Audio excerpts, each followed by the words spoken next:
और वो लोग पता है मुझे क्या समझाते, वो कहते तुम क्यों परेशान हो रहे हो, व्यर्थ में क्यों चिंता करते हो, तुम क्या लाए थे क्या ले जाओगे।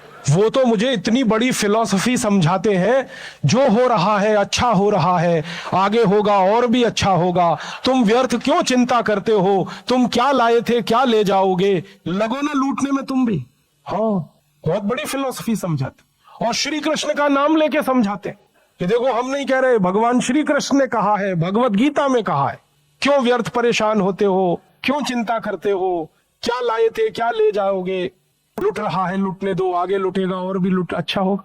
तो ऐसी फिलॉसफी के मानने वाले बहुत पाखंडी लोग हैं इस देश में, कुछ सफेद कपड़ों में है, कुछ भगवे कपड़ों में। हाँ, बड़े बड़े लुटेरे हैं। मैं आपको विनम्रता पूर्वक कह रहा हूं, ये कठोर बात है। मैंने ऐसे ऐसे लोग देखे हैं भगवे कपड़ों में, जो एक एक शहर से 2-2 करोड़ 5-5 करोड़ 10-10 करोड़ लूट ले जाते हैं। कोई राम कथा कह के, कोई कृष्ण कथा कह के, कोई कथा कह के, कोई कथा कह के, और फिर उस पैसे को ब्याज पे चलाते हैं। ऐसे हरामी लोग मैंने देखे मेरी आंखों से, ब्याज पे चलाते हैं उस पैसे, बाजार में उनका पैसा ब्याज पे घूमता है, आपसे वो पैसा इकट्ठा करते हैं, आरती उतारते हैं, आप उनके चरणों का पानी धो के पीते हैं और उनकी आरती की थाली में आप डालते हैं, वो करोड़ों रुपए लेके जाते हैं। राम की कथा कहते हैं, राम के वन गमन का वर्णन करते हैं और उनके दुखों का वर्णन करते हैं, और ऐसे दुख का वर्णन, ढल ढल ढल ढल आंसू बहते हैं उनके आंख से। मैंने देखा है, राम के दुखों का वर्णन करते हैं, राम को कितना कष्ट हुआ, कितना दुख हुआ, नंगे पांव चले, ऐसे हुआ वैसे हुआ, और उस वर्णन में आप भी रोते हैं वो भी रोते हैं, लेकिन ये सारा खेल एयर कंडीशनड मंच पे चलता है। राम के दुखों का वर्णन करने के लिए एयर कंडीशनड मंच लगता है, एयर कंडीशनड कार लगती है, एयर कंडीशनड घर लगता है, एयर कंडीशनड चार्टेड फ्लाइट लगती है, तब राम के दुखों का वर्णन होता है। और एक एक शहर से 10-10 करोड़ 20-20 करोड़ 50-50 करोड़ लूटते हैं। आप उन्हें पूज्य कहते हैं, मैं उनको छोटा रॉबर्ट क्लाइव कहता हूं। तो नेता ही नहीं लूट रहे हैं, अधिकारी भी नहीं लूट रहे हैं, और भी ऐसे लोग हैं, और लूट ही नहीं रहे। मेरे जैसे लोगों को कह रहे हैं क्यों व्यर्थ चिंता करते थे, क्या लाए थे क्या ले जाओगे, तुम तो ये कंठी माला ले लो, राम राम राम राम राधे राधे राधे राधे, बस और कुछ नहीं, तुम्हारा कल्याण देश का कल्याण, राधे राधे राधे राधे राम राम, बस हो गया। ऐसे लोग हमको निकम्मा बना रहे हैं, आलसी बना रहे हैं, प्रमादी बना रहे हैं, कमजोर बना रहे हैं, फैले हुए हैं पूरे देश में। जो हो रहा है अच्छा हो रहा है, आगे होगा और भी अच्छा होगा, तुम क्यों व्यर्थ चिंता करते हो, तुम क्या लाए थे क्या ले जाने वाले हो, ये दूसरा रास्ता है। हाँ, और इस रास्ते पर हमको भटकाने वाले 10-20 नहीं है, सैकड़ों लोग हैं, रोज आते हैं और माला पकड़ा देते हैं कि राम राम राम राम राधे राधे राधे राधे राम राम राम राम राधे राधे, बस यही करो देश तो ठीक हो जाएगा। और ज्यादा उनसे तर्क करो तो कहने लगे तुम क्यों व्यर्थ चिंता करते हो, तुम क्या लाए थे क्या ले जाओगे, जो हो रहा है अच्छा हो रहा है, देश लुट रहा है अच्छा हो रहा है, आगे लुटेगा और अच्छा होगा, वो हमको समझाते हैं। और इसी को धर्म कहते हैं, इसी को धर्म कहते हैं। और आजकल धर्म के व्यापार करने वालों की बाढ़ आई हुई है। हाँ, बहुत बड़ी फौज खड़ी हुई है उनकी। एक आया राम की कथा कहेगा 10 करोड़ लेके जाएगा, दूसरा कृष्ण की कथा कहेगा वो 15 करोड़ लेके जाएगा, और आप जैसे भोले भाले मूर्ख लोग डालते हैं उनके पात्रों में, ले जा भाई, ये बापू नहीं है डाकू है। बापू नाम तो शर्म आती है कहते हुए, कहीं से 10 करोड़ लूटो, कहीं से 20 करोड़, कहीं से 25 करोड़, और आप लोगों की मजबूरी है कि काले धन का करें क्या, इनकम टैक्स वाले पकड़ते हैं तो ये बापुओं को देते रहते हो, आप क्या करें उस। और ये बापू लोग हमें सिखाते रहते हैं जो हो रहा है अच्छा हो रहा है, वाह वाह। मैंने देखा है क्या क्या पाखंड और नौटंकी चलता है। भगवान राम की कथा कहने आते और भगवान राम की जिंदगी के वो प्रसंग कभी नहीं सुनाते जो हम में वीरता पैदा करें, जो साहस पैदा करें। राम की जिंदगी में बहुत सारा हिस्सा साहस का है, वीरता का है। जब 14 वर्ष के लिए वनवास चले गए राम, तो हमको सुनाई जाती है राम की जो कथा ना, उसमें कहते हैं राम ने 14 साल एक ही काम किया, हाय सीते हे सीते, हाय सीते हे सीते, हाय सीते, ये सुनाते हैं हमको। हाँ, यही सुनाते हैं निकाल के कहानी में। और मैं कहता हूं कि राम को अगर हाय सीते हे सीते हाय सीते यही करना था 14 साल, तो दूसरा विवाह क्यों नहीं कर लिया। सैकड़ों राजा तैयार थे अपनी राजकुमारियों को राम को देने के लिए, वो तो कर लेते दूसरा विवाह, क्योंकि हाय सीते हे सीते हाय सीते हे सीते, एक स्त्री के लिए अगर वो इतने ही बिलख रहे थे, तड़प रहे थे, दूसरा विवाह कर लेते। तो ये सब चुप हो जाते हैं, फिर बात नहीं। फिर मैं उनको रामायण से निकाल के दिखाता हूँ, देखो राम ने हे सीते हाय सीते कहा नहीं कहा ये मुझे नहीं मालूम, लेकिन 14 साल वन में रहते हुए सैकड़ों राक्षसों का संहार किया उन्होंने, मारा उनको और धर्म राज्य की स्थापना कराई। ये कहानी नहीं सुनाते क्योंकि इससे वीरता पैदा होती है। तो राम का जो वीरत्व है वो नहीं सुनाएंगे आपको, उनकी जो कमजोरियां हैं वो सुनाते हैं। और राम कथा जब वर्णन की जाती है तो मंच पे बैठ के आहा कैसे आंसू ढलल ढलल आंसू निकलेंगे, आपको भी रुलाएंगे खुद भी रोएंगे।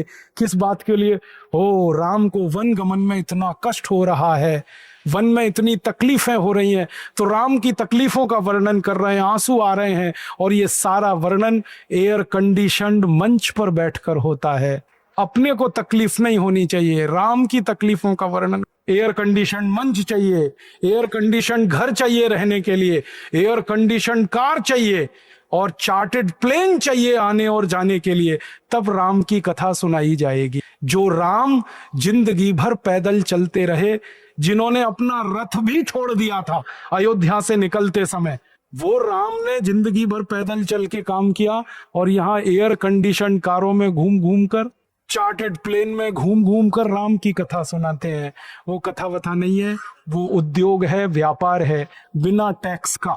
और मुझे बहुत शर्म है ये कहते हुए, समय आने पर प्रमाण से बात करूंगा कि राम कथा कहने वाले ब्लैक मनी को व्हाइट मनी करने के काम में लगे हुए एजेंट हैं और इससे ज्यादा कुछ नहीं। और मुझे इससे भी बड़ी शर्म आती है कहते हुए कि आप जो उनको दे रहे हैं दान के रूप में, वो पैसा ब्याज पर उठा रहे हैं वो दूसरे लोगों को, और आपके दिए हुए पैसे से धंधा बना रहे हैं अपना। फिर ऐसे ही कृष्ण की कथा कहने वाले आ जाते हैं, कहते राधे राधे राधे राधे राधे राधे और कुछ कहो ही मत, राधे राधे। कंस को मारा, जरासंध को मारा, शिशुपाल को मारा, अधर्मियों को मारा, ये सब थोड़े में, राधे राधे राधे राधे बड़े में। हाँ, क्योंकि आपको कायर बनाना है ना, निर्वीर बनाना है, नपुंसक बनाना है, तो वीरता की कहानी क्यों सुनानी है? तो चुन चुन कर ऐसी कहानियां सुनाते हैं। और मैं आपको बहुत गंभीर बात कह रहा हूं कि ये सारे हमारे देश में जो पाखंडी लोग हैं ना, राम और कृष्ण की कथा कहने वाले, ये सरकारों के साथ मिले हुए हैं, क्योंकि सरकारों ने इनको एक कान में मंत्र फूंका है, तुम लोगों का ध्यान इस तरफ भटकाते रहो ताकि कोई महंगाई के खिलाफ लड़े, गरीबी के खिलाफ न लड़े, बेरोजगारी के खिलाफ न लड़े, अत्याचार के खिलाफ न लड़े, वो डूबा रहे राधे राधे राधे राधे राम राम राम राम, बस इसी। और समझाते रहो तुम क्या लाए थे, तुम क्या ले जाओगे, क्यों व्यर्थ चिंता करते हो, जो हो रहा है अच्छा हो रहा है, आगे होगा और भी अच्छा होगा। एक रास्ता ये है। अब दो रास्ते हैं अपने सामने, एक रास्ता भगत सिंह का, ऊधम सिंह का, चंद्रशेखर का, एक रास्ता हमारे ये धर्म गुरुओं का, पाखंडियों का, जो राम की कथा कृष्ण की कथा। मुझे बहुत ऑफर आए हैं, मैं आपको दिल का दर्द बता रहा हूं, सच में कह रहा हूं, आपसे नाम नहीं लेता। मुझे ऑफर आए कि तुम कहां बेकार भटक रहे हो, मेरे साथ आ जाओ। मैंने कहा बापूजी क्या होगा उसमें? तो कहने लगे जितना मिलता है वो डबल हो जाएगा। मैं बोलना कैसे? तो उन्होंने कहा तुम्हारी वाणी में बहुत जोर है और मेरे पास लोगों की भीड़ इकट्ठा करने का, मजमा लगाने का तरीका है। मैं ऐसा डमरू बजाता हूं कि सब इकट्ठे होते हैं, और तुम्हारी वाणी में जोर बहुत है, मिलके लूटेंगे, थोड़ा तुम्हारा थोड़ा मेरा। ऐसे खुले ऑफर हैं मेरे पास। और मैं कहता हूं बापूजी माफ करो। क्यों? कहते तुम्हें पैसे नहीं चाहिए। मैंने कहा पैसे ही चाहिए होते तो बहुत रास्ते हैं मेरे पास, यही एक बचा। पैसे ही कमाने हैं तो बहुत रास्ते हैं, ये एक रास्ता थोड़ी है, बहुत तरीके हैं। पैसे कमा लूं, घर बना लूं, बीवी बच्चे ले आऊं, करोड़पति हो जाऊं, 10 करोड़पति हो जाऊं, 100 करोड़पति हो जाऊं, बहुत आसान काम है ये तो। थोड़ी चालाकी हो तो सैकड़ों करोड़ बनाना बिल्कुल मुश्किल नहीं है। फिर अंत में तो वही होगा ना, सैकड़ों करोड़ हो गए, एक दिन डायबिटीज होगी, एक दिन अर्थराइटिस होगा, एक दिन हार्ट अटैक आएगा, मैं मरने ही वाला हूं। तो मरना तो है ही, वहां भी शायद जल्दी मरूं, क्योंकि जब शरीर में तामस वृत्ति आती है ना तो जल्दी मरता है आदमी। जब तक सात्विक रहता है तब तक थोड़ा दम रहता है, तो तामस वृत्ति आएगी, मरना मुझे वहां भी है। तो क्यों ना इस रास्ते पे चल के मरूं जहां सात्विक वृत्ति भी है, मरना है ये तो पक्का ही है, जिंदा तो कोई रहेगा नहीं। तो भगत सिंह का रास्ता क्या बुरा, ऊधम सिंह का रास्ता क्या बुरा, चंद्रशेखर का रास्ता क्या बुरा? कुछ करके मरो ना।